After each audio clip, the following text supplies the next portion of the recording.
Okay. Welcome to SNC Podcast, episode 39. We have Bill. Not going to try to answer. Figure it out. The last name is pronounced Coulombe. Oh. Just think like cologne, but with an M. We got you on here. You actually have a Kickstarter right now. Your background, actually. Kinetic.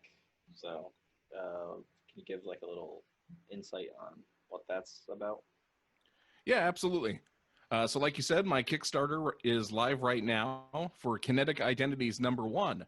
Now, even though it's a #1, Kinetic has actually published already 8 issues. Our original series, Kinetic Identities, that had an 8-issue run, and we started publishing that in 2018. Before that, I started up the company fully and started like seriously writing this about 2016. Going back even further, I had written some comic scripts around maybe 2010, 2011, but nothing that really took off because the internet really exploded in the last, 7 to 10 years. Yeah. Yeah. We started in like 2017, but like I started writing the comics in 2015, and then I found business partner in 2016. Yeah, a lot of people, comics is a lot like a lot of other avenues like television, radio, movies. Really, you just see the finished product, but there's a lot of work that goes into it behind the scenes that you never see and you're not privy to. Yeah. So a lot of people think, oh, well, it's, a 24-page or a 22-page comic, but there was a lot of work. There was a lot of lead up to that point. Yeah. That's one of the things that like indie creators as a whole should do better at, is show the progress, the whole process in general, because some don't, and then they're like, oh, why don't I have like an audience? And like, well, first engage with people that's in your community, but yeah, like if you show like people could go like read Marvel or DC, but like you have to give something special to them, so like you should do that. So you should like show like what you're doing, your whole process, and then like do live videos and just try to like engage with them a bit more. Yeah, and especially with Marvel and DC, you have, for some characters, 80 years of continuous fan base. Yeah. And as indie creators, we don't have that. And so you definitely have to lean into, hey, here's what I'm doing, here's why I'm doing it, and get people to care some other way, because they're not going to care because it's been around for a long time. Yeah. That's one of the bullet points I actually had. Without even looking at it, I remembered. Yeah, so I listened to another podcast, the Bearden Comic Podcast, and with Aaron Dowan and Matt, I can't say his last name, I think it starts with S, from Catalyst Comics, and they were talking with one of their recent guests. I don't know if it was Todd Rooney or Jason, but they were actually asking if like,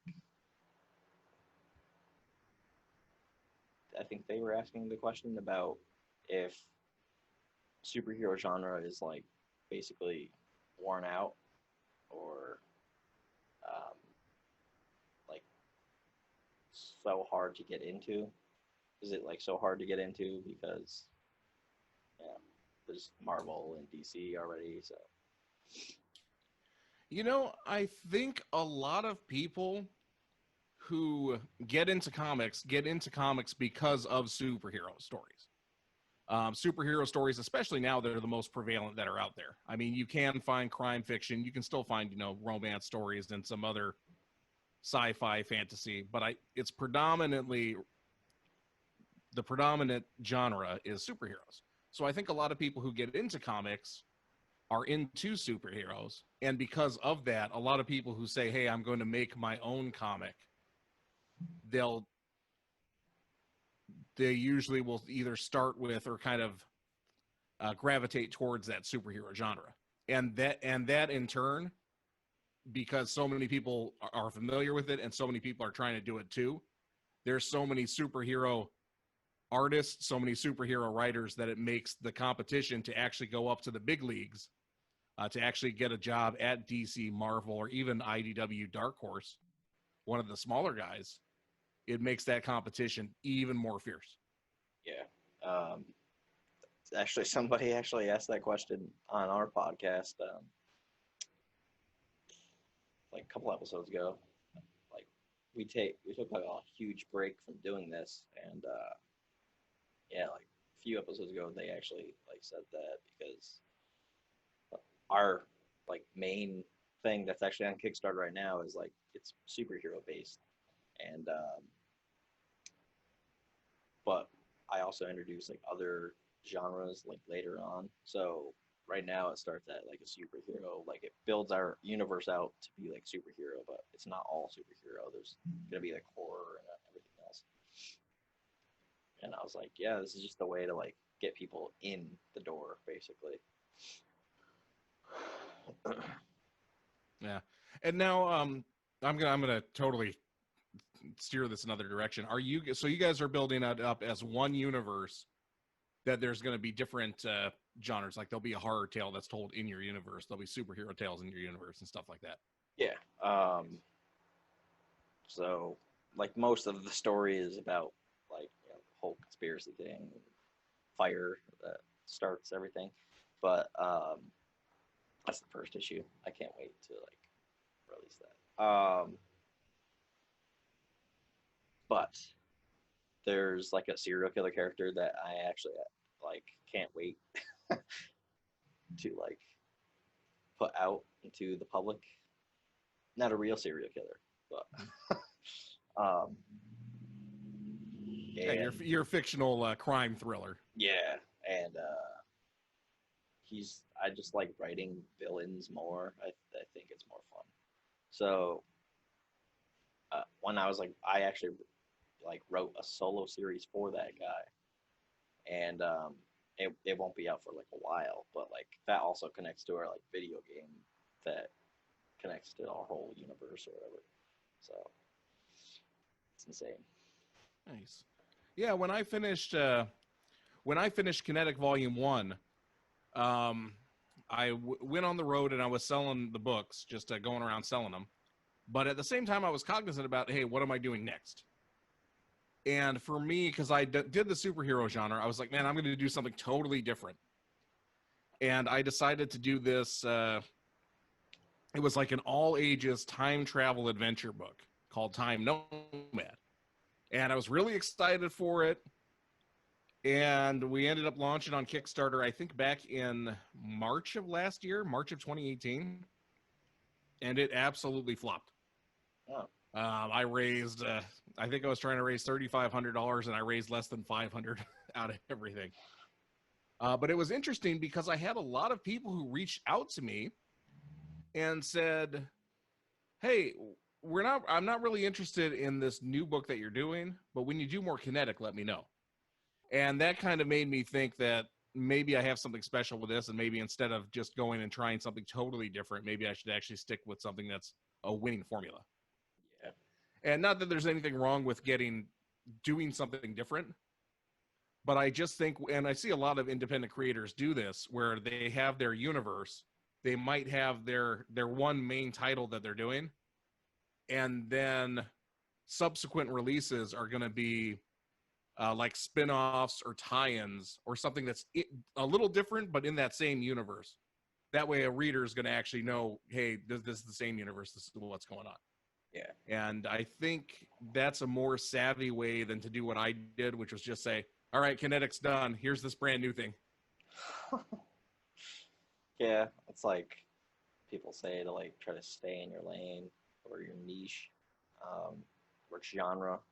So I guess I kind of am doing that in a way. Like what you said was like we have our main story, and then like we're releasing solo series with that main story. So there's the Seer Chronicles, but then like there's Ink, and then the new solo series, if we get to our stretch goal, is that. So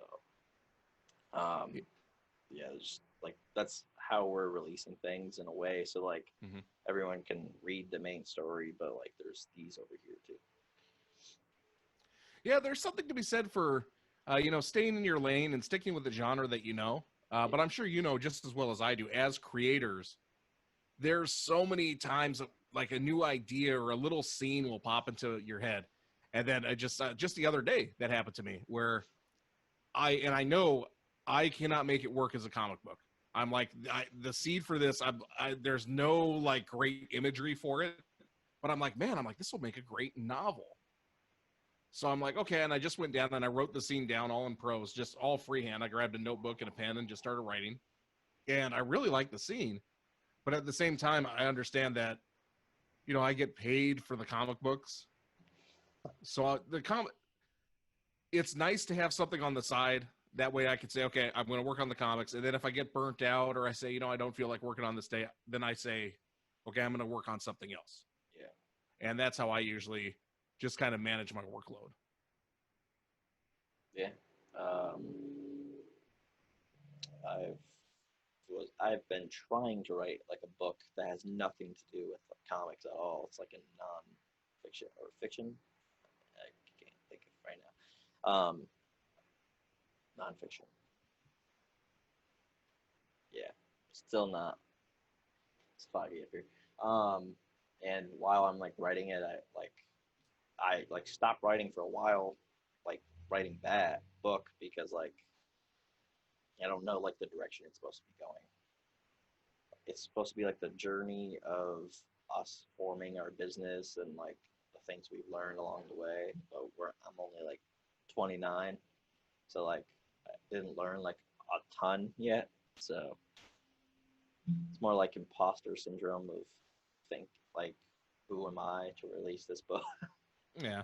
Well, and I think we all face that as creators, even if we make, our first books and say, hey, I made a book.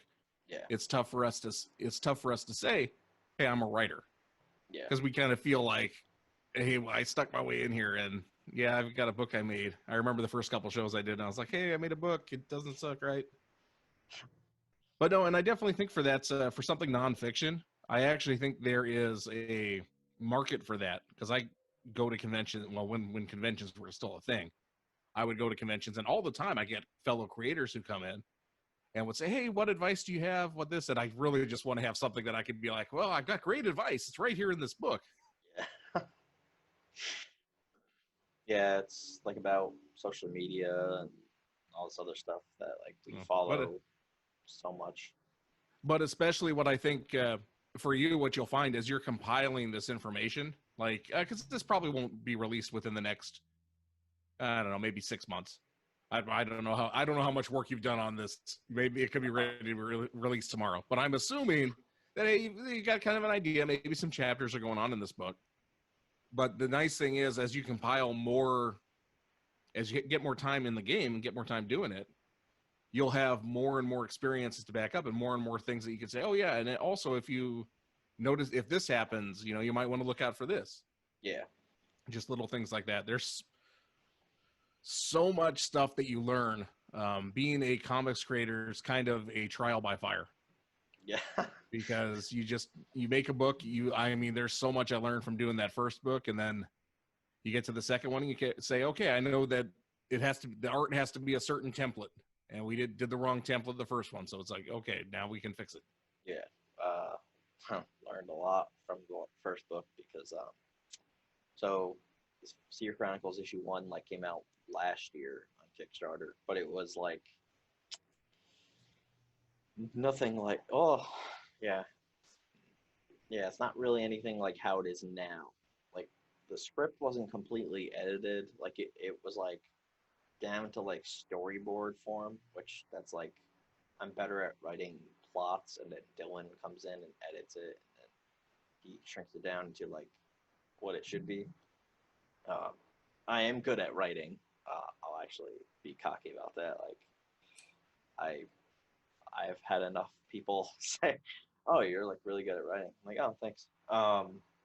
Like our solo series that we released last year too, which was like a goal of mine last year, was I wanted Ink to come out, and it's a very short comic because everybody is like, I wish there was more, but it was cool that there wasn't so much because it's kind of like mysterious. I was like, oh, that's cool. I kind of tried doing that, and I also just didn't have enough story for that like issue, and for Seer Chronicles issue 1, we had like a different artist, and one of the things we learned was one, like after that whole fiasco, I wanted someone that could like speak English because there was like a language barrier that was definitely hindering the script. So he didn't add like a bunch of pages that should have been in the comic. So that made the story overall like suffer. So like Travis Gibb, I don't know if you know Travis Gibb.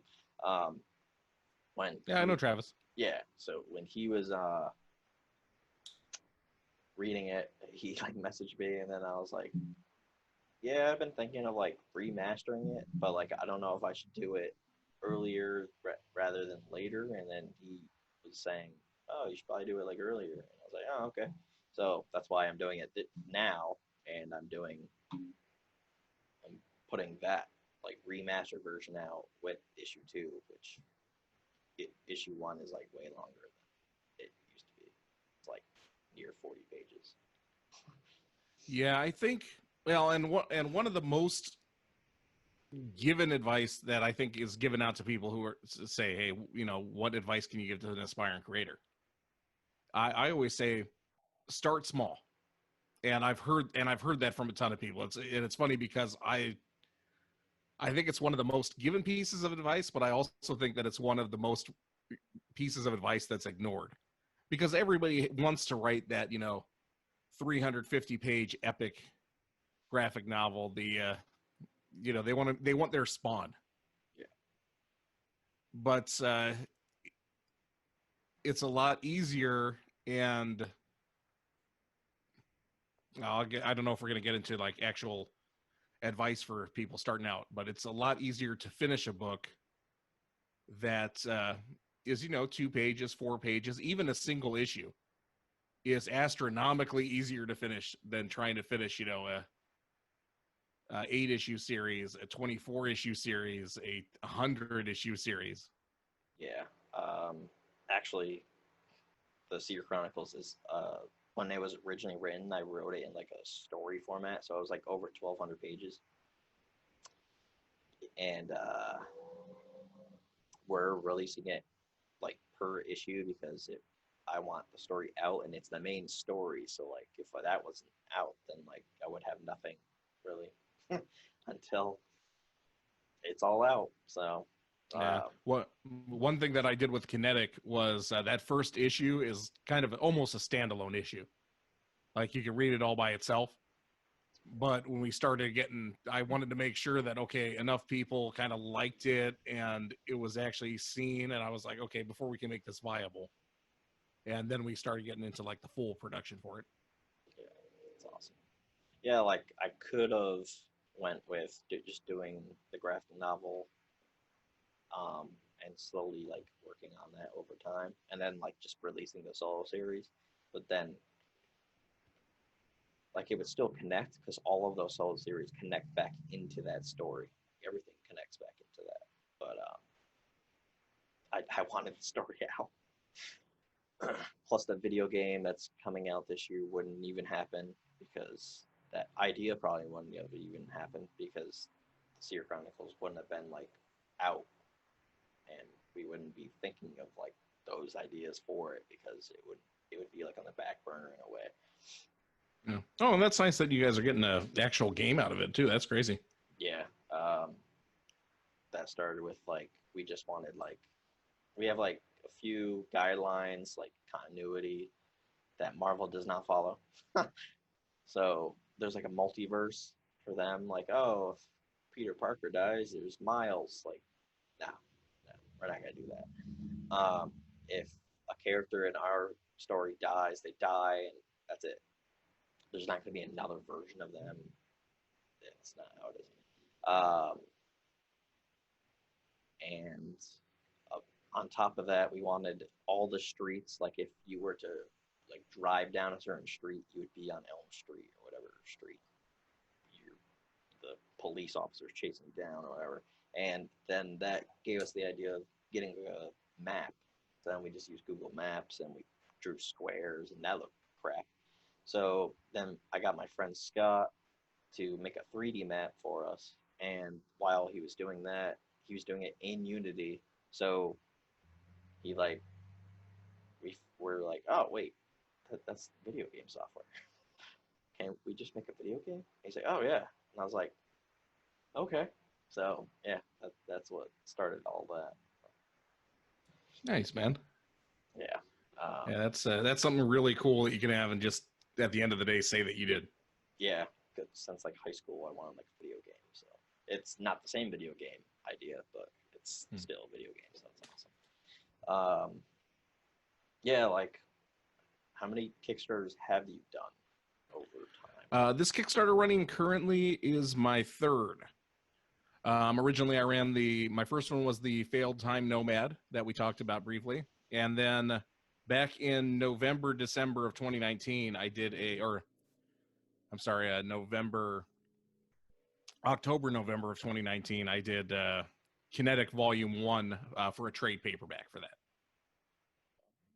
And then this just going on currently, I have the one for Kinetic Identities #1. Sweet. Yeah. Those are the only like crowdfunding things you've ever done, or did you try Indiegogo at some point? No, those were the only crowdfunding that I did. When I started out originally, I was adamant against crowdfunding. Yeah, that's the thing that I was too. Yeah, it was, and it's odd, and it's one of kind of my biggest regrets that I have just from doing this the short time that I've been doing it. When I first started out, man, Kickstarter was out there. There was a couple Kickstarters that were getting kind of big recognition. I know Potato Salad was out by then. You know, the guy who wanted to raise $25 to throw a party and make some potato salad. And then it ended up raising like thousands of dollars because people just saw it and were like, oh, this is wacky. And I was like, man, Kickstarter and crowdfunding in general, it just seems too easy for someone to go on there, say, hey, I'm going to do this. And then people pledge, they donate, they give to it, and then they just walk away with the money. It seemed too easy to do that. So I was like, man, I'm not going to do a crowdfunding. And the reason that I changed my mind about that was a creator that I really respect and admire, Tyler James, who runs the Comics Launch podcast. We got to talking, and he's like, hey, well, you know, I know you're against crowdfunding, and, you know, just why, and I kind of explained my reasoning, and he says, well, look, if it's easy for someone to walk away with someone else's money, would you do that? I was like, well, no, I deliver my book like I say I would. Well, if you would deliver it, why wouldn't you do it? And it was something like that. But that kind of flipped a switch in my brain that I was just like, okay, I'm like, this is just, it's just a tool to use. Yeah. And there are people who can, you know, misuse the tool. Yep. But just from being on Kickstarter, and that was about when I think I started really backing Kickstarters in earnest. I think I backed maybe a few friends of mine that had some stuff on there. But that's when I started, like, if I thought the project was cool, I said, hey, I'm going to back it. And started backing people. And then I was like, okay, I'm actually going to use it for crowdfunding for the graphic novel, because the trade paperbacks are significantly more expensive than the single issues. Yeah. I can't wait for that. It's probably going to be even more money by the time that I get to that point. Oh, God. And printing costs are out of control. Yeah. I just got a price quote from my normal printer that I use, and the single issue print runs have gone up by just about 50%. And I'm shopping different printers because I said that's a big price jump there. It used to be pretty cut and dry.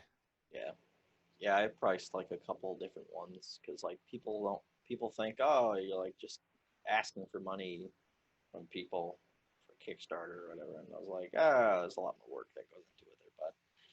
And before Dylan like made a whole spreadsheet. Now we have like a whole spreadsheet, and like we can just like plug in different amounts, and then it'll just calculate things. Yeah, and I think that was how, like you were saying, people kind of think that, oh, you're just, begging for money. And I think that's kind of how I thought when before I started using Kickstarter, I was like, okay, I'm like, it just seems like, it seems too much like e-begging. Yeah. Like I'm panhandling, but instead of being on the street, I'm actually doing, I'm doing it online. Yeah. And one thing to remember with that is it's a legitimate cause. And basically, for a lot of creators now, Kickstarter isn't just I don't want to say most, but there's a lot of projects on Kickstarter that they're done.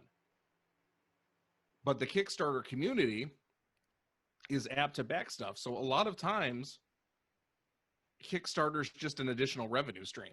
Yeah. So instead of launching on your website, launch on Kickstarter, because then you get built-in people who are fans of Kickstarter projects.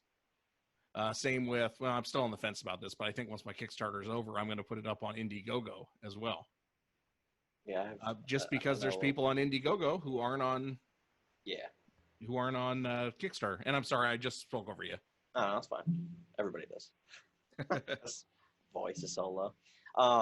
Yeah, I know a couple, Tyler Carpenter did that with his book Entity. He just did that, and I think he did that for his other book, like Demons or whatever. Yeah, I just missed Tyler, man. I was going to invite him on the podcast, and just didn't really get in touch with him in time. And then the campaign was over, and I was like, oh, well, next one I'll get you on. Yeah. He's awesome. What was I going to say? Wow, it's blank. We actually ran two Indiegogos when we first started. And it was mostly just me, because even though I was against crowdfunding, once I found it, I was like, oh, free money, and no. We didn't have a following or anything, so that's why that's one of the things that I say repeatedly, you need to have an audience. If you don't have an audience, then there's people like, who are you? And that's why I just repeat myself so many times saying that, because we failed on Indiegogo twice because I didn't plan really anything. I just was oh yeah, I want money for this to make comics, and it failed because nobody knew what we were doing or who we were. Then we went to Kickstarter, and we almost did the same thing, but we had a following somewhat, but it was just too much all over the place. And then we finally figured it out last year. Yeah, I think that's something that a lot of creators neglect. I think they see platforms like Indiegogo, like Kickstarter, and they just think, oh yeah, it's free money. I will put it up there and people will automatically find it. And yeah, Kickstarter does give you a bump in visibility versus just putting it up on a random website that you haven't shared with anyone. Yeah. But yeah, you definitely have to building your audience is key to it. And you don't even have to have a big audience, but when I was running my first one for Kinetic Identities, or not Kinetic Identities, for Kinetic Volume 1 Origins, which was so funny because when I put that up there and I was running my campaign, at the same time, there was someone else, another creator, with a Kinetic Origins, totally different looking character. But he was asking for, I don't know, he's asking for maybe $1,000 or something. And at the time he'd raised something I think $100 or something. And it was kind of evident that he wasn't going to make it. So I just reached out, and I have no ill will towards the guy, but I'm just like, hey man, I think it's funny that we both have characters named Kinetic. Yeah. Here's my campaign, and I think I backed his campaign too, just to help him out. But yeah, got talking with him, and it was basically he had that mindset that I can just put this up on Kickstarter and it will instantly be a hit. Yeah. When it is, there's a lot more that goes into it than that. Yeah, there's a few people that came to me last couple months, and like this one kid was like, "Yeah, I'm gonna put my comic on Kickstarter," and I was like, "Wait, do you have a mailing list?" And he's like, "No." I was like, "Don't do it yet." I'm like, and then I looked at his followers, or whatever, even though like I was already following him, and I looked at his followers on like Instagram and stuff, and I'm like, "Yeah, I would wait." Just build your audience a little more.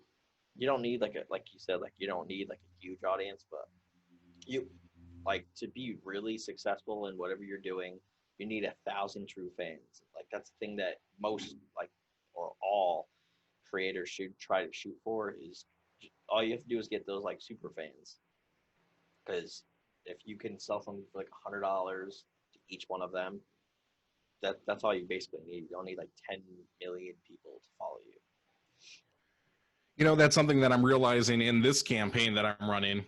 This campaign, I actually, so I did it a little bit weird with this Kinetic Identities campaign. I asked for a lower amount than I think I should have asked for. But my last campaign was such a nail biter. The one I ran back in November for the trade paperback. We funded like the last day. And I was just like, man, are we going to make it? And everybody knows that if you do a crowdfunder, the first couple days are really big. The last couple days are really big. Yeah. But it's that middle point where, they call it the dead zone. Yeah. There's no traffic coming. It's very tough to get pledges during that middle part. Now, you'll get pledges here and there, but it won't be as explosive as the beginning and the end. So with me, I was like, man, I can't stand that dead zone. It terrifies me because no pledges are coming in. It's so slow. So I said, okay, I want to do something that I know that I can easily make with my audience, with how many people that I'm backing. I'm very confident that I can make this goal. And sure enough, I mean, we're 6 or 7 days in now. I think I've been up now a week, and I'm fully funded. Yeah, that's awesome. Which is nice because it takes a little pressure off me because I'm like, okay, I'm not freaking out. But now on the flip side of that, I have to get people to come, and I don't know about you, but a lot of times when I go in and see a Kickstarter, I say to myself, oh, well, they've raised their goal. Yeah. They're raised their goal. They don't need, now if it's a nice enough Kickstarter, I'm interested, but it definitely sways me as far as if I'm really, really into something, I'm going to back it regardless. But if I'm on the fence about it, oh man, they only need $40 more to make it. Yeah, let's go. Yeah, that's just how I think about things. Yeah. There's really not many Kickstarters I wouldn't back just because I like helping people. But yeah, unless if it's like, I can't even think of something like horror. I didn't even know horror comics was a thing until I got into this. Because I didn't ever read that many comics when I was a kid. The only comics that I bought from a comic book store were like Spectacular Spider-Man, and it was like only like a little arc. That was it. That's the only comics I actually bought from like a comic book store. And I like all of the comics that are on my shelves up in here are indie comics. So I have like 100 something of those or something around there. Insane. Yeah, I find myself going more and more, kind of coming back to the first little bullet point we were doing. I find myself going more and more towards independent comics because there are less editorial constraints on someone doing something independently than there are the big two. Yeah. And there's some wild and wacky stuff out there that you would not be able to, that would probably not even get approved somewhere else. Yeah. So it's just cool to see. It's cool to see what's out there. And also for me, it's cool that I like being the guy that I was talking with Travis Gibb. I went on Travis Gibb's live stream that we were talking about him. I like being the guy too, that if they're trying to raise a certain amount, I like to be the one that pushes them over. Or at least like help them hit a milestone. Yeah. One of my favorite memories just with Kickstarter was I was at Jet City Comic Show in Tacoma, Washington. Kyle Starks was there, and Kyle was running his Kickstarter for his Old Head comic. Old Head is it's kind of a washed up basketball player. It's ridiculous. A washed up basketball player who was kind of like a fighter on the field. They run into like vampires. It's a wacky adventure, but I trust Kyle. Kyle's also done Rock Candy Mountain, a couple other books. He writes too for Rick and Morty, the Rick and Morty comic. Oh, shit. I was across from him at Jet City Comic Show, and he was trying to raise $20,000, and I'd saved his book. I'm kind of watching it as it gets up and up, and I'm like, let me be that guy to push you over 20. And then next thing you know, he was like $30 away or something, and I was like, all right. I'm like, hey, Kyle, come here. I said, you still running this for Old Head, right? And I was like, all right, cool. Bam, hit the button, and I'm like, all right, you're done. And it was a cool moment. He came over, we high-fived each other, and he's like, dude, thanks, man. I really appreciate it. And he understands too, man, having a month to try to promote something, especially when you're trying to raise that amount of money. It's a lot to ask for, and it's very draining. And that's one of the reasons too with this launch that I wanted something that I knew I could do 100%. Yeah. This is our best campaign that we've done yet. It's like the most money we ever raised in one day. It was insane because like last year our goal was $1,200. We got $2,100, and then there was like some backed out pledges, which that happens. But like I didn't know that happened until like it happened, and it was like 2 or 3 people, but like it made a little dent, and I was like, oh, that sucks. But yeah, we made like 1,000 or something like from this first day for this one, and I was like, nice. Yeah, I want to say, what did I end my first day at? Yeah, first day for this campaign ended at 1,074. Maybe I can't remember if we hit 1,100 that day, but it was funny because so we were at like 800, and my last one too, my last campaign. I had a good friend of mine that basically pre-sold. I mean, obviously he still had to go on when the Kickstarter launched and get it from the Kickstarter, but we had talked ahead of time about him doing one of the high-end reward tiers. Like, so that was knocked out a bunch of it last time, but I didn't have that this time around. He's like, hey man, he's like, I'm gonna support you, but I got this really cool like sketch cover. So he said, I'm gonna support you, but not as much this time. So we don't have like that huge $800 that are coming in automatically. And we were sitting around $800 with all the pledges, and I'm like, man, I'm going to call it a night. So I'm kind of get off the computer, shut it down, and I'm lying down in my bed and I'm watching Facebook, and Travis Gibb was going live. And I say, he's like, hey man, I'd love to have you on. And I'm just like, all right, man, I'm lying down right now. I'll think about it, but really, I think I'm down for the day. And one of the dogs comes up the stairs and needs to be let out. So I said, okay, I'll get out there. And I see he's going through, he's kind of plugging my Kickstarter, just showing it on his screen. And I see that I had $100 pledge. And I'm like, man, I better message that guy just to say thank you for the pledge. And then I've said, well, crap, if I do that, hey man, I'm going to come on. But then it was funny because it took us from like $900 to just about $1,100 just being on his live stream. Yeah, like didn't do live videos until this year, like for Kickstarter or anything. We did one on last Saturday, and we got funded while like on that video. I was like, oh, that's awesome. Yeah, that's crazy, man. Yeah, I'm not a fan of live videos. I'm not the best orator, and I have a face for radio, so. You have a voice for radio. That's one thing they mentioned on that live stream. Yeah, I think I was like, and it's funny because I never saw myself as like anything exceptional with my voice. And when I came on, the first thing they said was, hey Bill, we really want to say you have a great radio announcer voice. Yeah. I was like, man, it must be the it must be the effects that I add, or it must be in the editing, because I don't really think so. Yeah. Not a big fan of my voice. Sounds like I'm a stoner or something. Or just someone said that I sound like Bill Belichick. I was like, thanks. It's I don't think anyone likes their own voice. No. I mean, unless you're like actually using your voice professionally, I think Yeah. every time you hear yourself, it just sounds goofy. Yeah, and then like if you hear it on a video, you're just like, that's what it sounds like.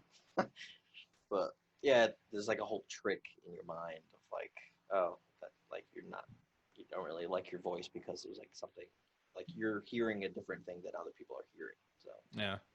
I think one thing that helped me out just from doing the podcast is I think I still not stutter, but I still have verbal tics and have trouble finding words and all that. But I think it's actually helped doing the podcast every week because I just am more comfortable with sitting down in front of a microphone and talking with someone. Yeah, I obviously can't think of words sometimes, as I was doing like right now and earlier. But like doing a podcast did help because I never used to talk to anybody. Like I just not one to talk to many people. So this definitely helped network and just me in general of talking. So. Yeah, that's one thing I wanted to do with my podcast was because I know a lot of creators. Yeah. But when we see each other, it's usually run into each other at a convention, and now conventions aren't happening, so I mean that's out the window. But whenever we see each other, it's really just like, hey, Steve, what's going on, man? How's the show been for you? Oh, show's good, man. I got to get back to my booth, and usually really quick interactions like that. And the only time you're really going to have is either before the show or after the show. And before the show, it's usually too early for me, so I'm not doing that. And then after the show, that's one thing I want to be cognizant about when I go back to conventions. I'm going to make a conceited effort to go out and actually like intermingle with people at the after parties and go to karaoke and stuff. But at the end of the show, usually I'm so tired that it's just, all right, I can go out or I can get that sweet, sweet sleep. So. Yeah, this year we were supposed to. It was supposed to be the first year of us going to like cons and everything, and we have a whole plan of what we're doing at them, and with the whole group of people that are on our comic platform, and 2020 happened, and now we couldn't go to those. So then I was gonna do an online convention thing, and then like trying to get everybody to like send me things, and I'm like, no, I'm not gonna do that. So all the online conventions. Yeah. Every time one happened, I found out about it like the day before. Yeah. And it was, oh, well, our lineup's set. And I'm like, okay, well, thanks for reaching out to me, guys. Yeah, my one artist messaged me, and he's just like, oh yeah, like if you want to come on this comic event thing, like Comic-Con next weekend. Yeah, it's next weekend. And you could talk about your video game and like how you like world building and all that stuff. Like, oh yeah, okay. And like I didn't even know anything about it until like he said something. And then there's another one that someone invited up me to, and I guess we're gonna be doing that too. So next weekend is really busy. So. Yeah, and for me, I mean, I schedule these conventions out usually 6 months to a year in advance. Yeah. And it's just odd that it seems like the new normal is, hey, you want to come on? Like this. We just planned. Yeah. We just changed this all today. Originally, I set it for Sunday, which is, I mean, a couple days to give, but yeah, it was a couple hours notice. I said, yeah. Yeah, I actually double booked like you and Kevin.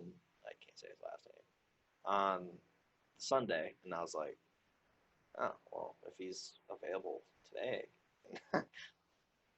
Oh yeah, I've had that happen. Schedule. It's tough to schedule things, man, because it's for me, the system that I'm using is I plug it into just Google Calendar. And I'm like, Google tells me when it's going to happen. But the thing is, I put it into Google Calendar and then I don't even think about it. Like, it's Google's job to remember that for me. But the thing is, if I have something scheduled and then I go and say, oh, yeah, let's plug you in for Saturday. And then I go into Google Calendar and see, oh, I already have something for Saturday. Yeah. Then I got to email back and say, hey, man, I totally messed up. Can we push it back, an hour or two? Yeah. I was saying, one of the people I was messaging that doing an episode later, and I was like, yeah, I need like a whiteboard or something to like write. I have like an app called Basecamp, and like me and Dylan use it, business partner. We use it for like organizing, when certain things are gonna get done, like to-do lists or whatever. Even though we don't follow it all the time, we definitely follow it for like podcast episodes and stuff. And like even putting it into that, like I would rather just write it on a like marker board behind me, and then I would know. I could just turn around and be like, oh yeah, there we go. So. Yeah, it's odd, man. There's I know he's a YouTuber. But he's a pretty big, and it feels weird saying this, but he's a pretty big influencer. I think Thomas Frank. Thomas Frank does a lot of stuff about, does a lot of videos about productivity systems. And since kind of watching him, I kind of took up his thing where, I use my to-do list. I use Google Calendar. I have everything set up. And once you kind of get set up with it, I mean, it's good to go. But it's just doing that. And I will say, since implementing that, I feel way more productive than I used to be. I used to have I just take the notebook. I would write down my to-do list. But the thing was, I would write down the to-do list for the day or either the night before for the next day. And then I'd have to do that every day. And now instead I've got the to-do list that's basically loaded in with everything I need to do for just about the next week. Yeah. I did have a planner, and I don't even know where I put that, but Dylan uses the planner, and he plans his day out every day, like breakfast and whatever else he's got to do. Yeah, I don't go that far. Usually, one stupid thing I do. This is like the dumbest life hack for me. The first thing that's ever on my to-do list is get up, shower, shave. And my roommates give me crap for it all the time because they're like, dude, you're gonna shower and shave every day regardless. And I say, yeah, but the thing is that once I mark it off, it's so easy for me to say, okay, what's next on my to-do list, and then just go. Yeah, once you start checking things off, there's I forgot what it's called, but if Dylan was here, you would know. Once you if you check something off, like you accomplish something for the day. That's why there's a book called Make Your Bed, and I don't do this. If you make your bed, then that's technically accomplishing something already at the beginning of the day. And I work overnights, so that's why I'm like half asleep right now, because this is technically my first day off. But I just got home at like 7:30 a.m. And then, I try to stay awake if I can on Fridays up until like nighttime, and then I go to sleep like a normal human being instead of staying up all night, because I don't want to it's just weird to me to do that. Yeah, if it wasn't for the hours, I would really like working overnights. Yeah. Way back when I worked at a grocery store, I would be like, I was like the fill-in night crew guy. So I usually work days, but if somebody was taking a vacation on night crew, I'd be like, oh, I'll take those shifts. Why not? And it was really fun because there's no customers. You never deal with anyone. It's just you do your job, you get it done, and then you go home. And even going to sleep, I'd be up by noon, and the next thing you know, I got the whole afternoon to do stuff. Yeah, I get up like most of the time around like 3 p.m. or because once I get home, I usually like just fall asleep. It's like 7:30-ish, 8. Except like when I launched the Kickstarter, it was like I didn't go to sleep until like 8, 9. So I was just worried about, how far can we get till I fall asleep? But I'm actually trying to do this full time. So like I've been starting to put that in my head because I like my goal this year was to pay off my car, and then pay off my debt, and then like a year and a half, actually figure out a way to get this business making money like constantly, so I don't need to have a full-time job because I can't work for somebody else. It's just like how I'm wired. And my job is super easy. All I do is like stare at cameras and like watch YouTube. But Yeah, and that's one thing I think is important for any up and coming or aspiring artists, writers, anyone trying to do anything creative is have fun being creative, yeah, but remember that it's a business. yep, And that's something too that I think a lot of really talented artists, a lot of really talented writers, a lot of really talented people, they just don't have that business acumen. no, So yeah, they don't have marketing in their skill set.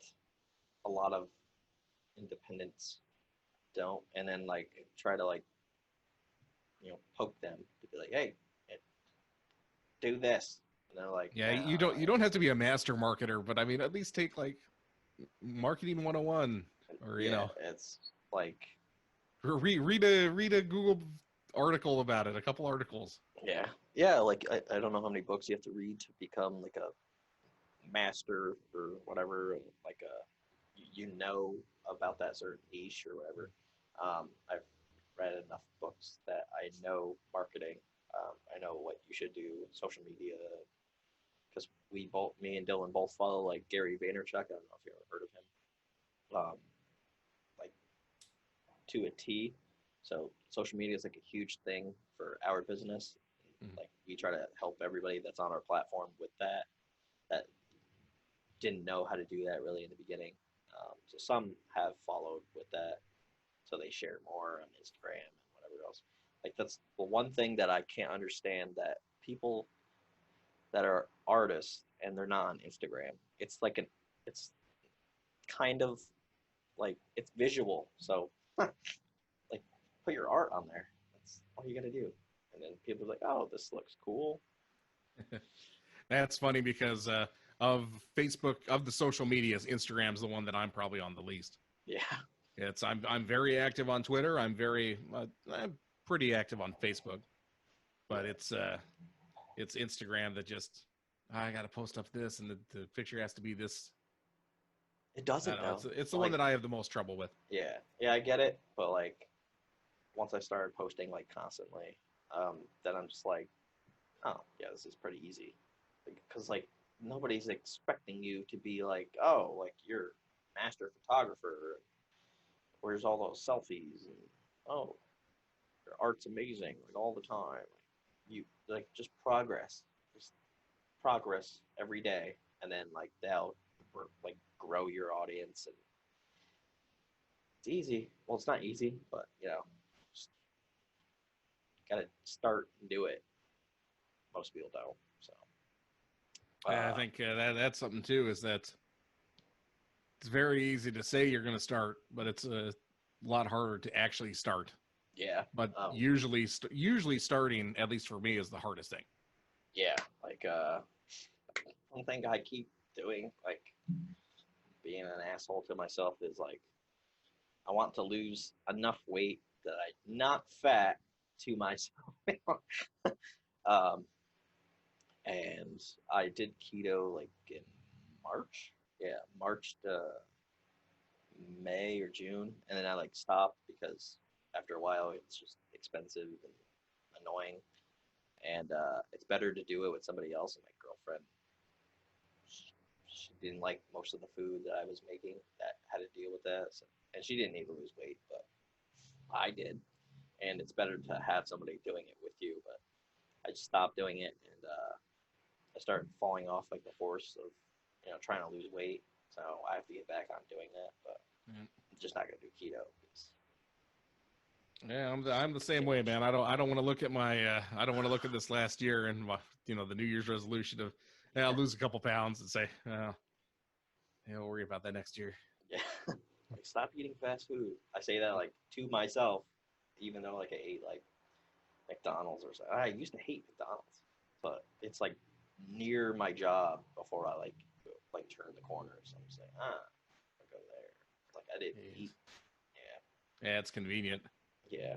Like that reminds me just if I'm ever taking like a road trip, like when I went and did C2E2 in Chicago, and I'm from Seattle, so Yeah. I road tripped out to Chicago, and then I did a couple other shows there too because it was so easy when I was in the Midwest to just kind of jet around the Midwest just in my car, and it's just like, all right, beginning of the day, start driving. Yeah, where am I gonna eat? And it's just there's a McDonald's. It's just they're right by the road. They're right by the side of the highway, so Yeah. they're just convenient. Where you stop in a gas station and then it's like, oh, gas station food, which you should not be eating. Yeah. I don't think I really eat gas station food ever. I have, but I've never had like a burrito or anything. I've had like when I lived in Florida for like 3 months. I hated that, and I had like a hot dog from like 7-Eleven, and I was like, no. Yeah, the whole tone of this interview changed as soon as I mentioned gas station food. It was like gas station food. Yeah. Well, thanks for coming on. I'm gonna wrap this up. And what's like your elevator pitch to get people to your Kickstarter? Yes, so it's super easy. Kinetic is basically, imagine that you're developing superpowers, but your city already has a hero. That hero's kind of a jerk. He doesn't really care, and you think you can do a better job. And then specifically for Kinetic Identities #1, which is live on Kickstarter now. Now it's a couple years later. Johnny's beaten the bad guy. He's got the girl, and he's mastered his powers. Now what? You can find Kinetic Identities #1. We're live on Kickstarter through September 12th. It's super easy to get there. It's www.kineticcomic.com. It'll take you right there. Okay. Well, thanks for coming on, and yeah. Yeah, no, thank you so much for having me, man. Yeah, it was no problem. It's been nice doing. I don't know about you for the Zoom meetings. For me, it's been nice just seeing other people and chatting with them. Yeah. For a while with COVID, I didn't see anyone. It was like, okay.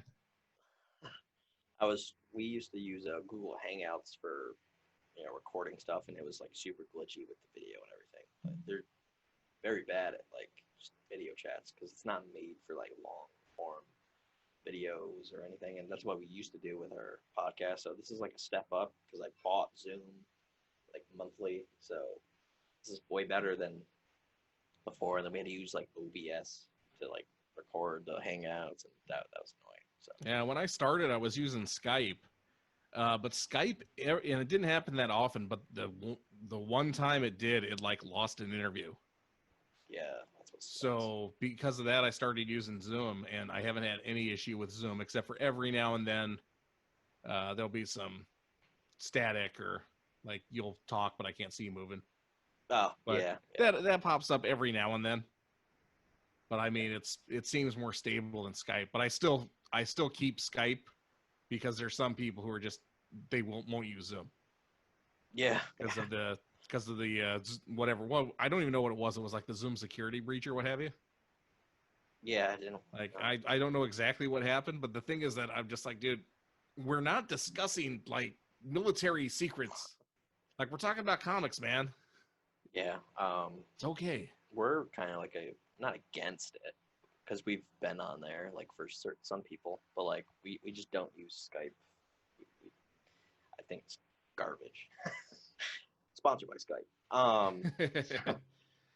Yeah, I don't have any issues with it. Like I said, I'll use it. It's a different interface, and I think Zoom has a better interface. Yeah, you can like share the screen and whatever. Yeah. I don't know. I just like it. Okay. Well, thanks. But yeah, thank you again so much for having me on, and looking forward to. Let me know when it goes. What I'll do too. I'll shoot you over a referral link. So I've been sending everyone to. Well, it's still recording, but obviously this will get cut. But I'm sending everyone to kineticcomic.com. Yeah. But I can send you a referral link because are you using those for your Kickstarter? Dylan's been doing it. This is the most active he's been, like, when we do a crowdfunding campaign. Yeah. Last year, Like, he wasn't really that active. Yeah, like I'm all in on these referral links Yeah. because I can see where people are coming from, and I'm like, okay, Twitter got this many, and really, it started because I want to prove that this one Facebook group that I'm a member of does not do anything for me. I think I know what group it is. Yeah, I'm not going to name the group, but there's one Facebook group that I'm like, I think I'm going to stop being a member of this group because they have a lot of members, but they have a lot of members who don't do anything. I know I post a lot, and it might come off as spammy, but I'm just trying to keep, everybody in the loop of our and that's the name of the game, man. It's funny that I'm trying to do about once a week. Yeah. Like, and just hit everywhere. My Twitter I will hit up constantly. But I know with Facebook, if you do it too much, they'll actually be like, "Yo, you can't do that anymore." Oh yeah. But I haven't thrown it off by doing like twice a week. But I'm worried about doing any more than that because I just don't want to get hit with nothing. Yeah, hope Facebook isn't listening or watching. Yeah, like last year I didn't even share my campaign. Like my campaign was going on, but like it ended. Like right before it ended, they blocked me from using Facebook groups all together for like a week, and I was like, okay, well, screw you. Yeah, and then it ended, and I was like, okay, like could I use that week to get more people? But thanks. And then I shared somebody else's campaign. Kyron Silva, he had this Kickstarter called Donner Lane, which is like a horror Christmas kind of comic, which really name sounds familiar, but I can't put a face to the name. Yeah, he's got I can't say the comic. His comic is coming out on Kickstarter. I call it XOB, but I don't think that's what it's called. It's like Zob or yeah, I know. There's a Zob that I saw that's coming out. I don't know if it's his though. Yeah, it might be. And I was like just sharing it so much that I was sharing it like basically the same amount, and Facebook's like, you're a robot, and they just like blocked me from posting in Facebook groups for like months. So yeah, that's crazy. Yeah, that's one thing I just don't want to happen to me is. So I'm just like, hey man, I'll do it like maybe once or twice a week. I just posted up on that Indie Comic Conspiracy because it's Free Post Friday. And then I do the podcast too. My brilliant idea this time around was for the podcast, what I'm doing is I'm bringing on creators who worked on Kinetic. Yeah, that's awesome. And I'm trying to like cross-pollinate between them, but not too many people listen to the podcast, so I don't think it's working. Yeah. Well, I got next guest now, so all right. I'm gonna stop recording. Hey, well, Greg, thank you again just for having me on, man. It was nice chatting with you. Yeah. Congratulations on getting funded. You too. And hopefully we keep making cool works for people and catch up in a few. Yeah. See ya.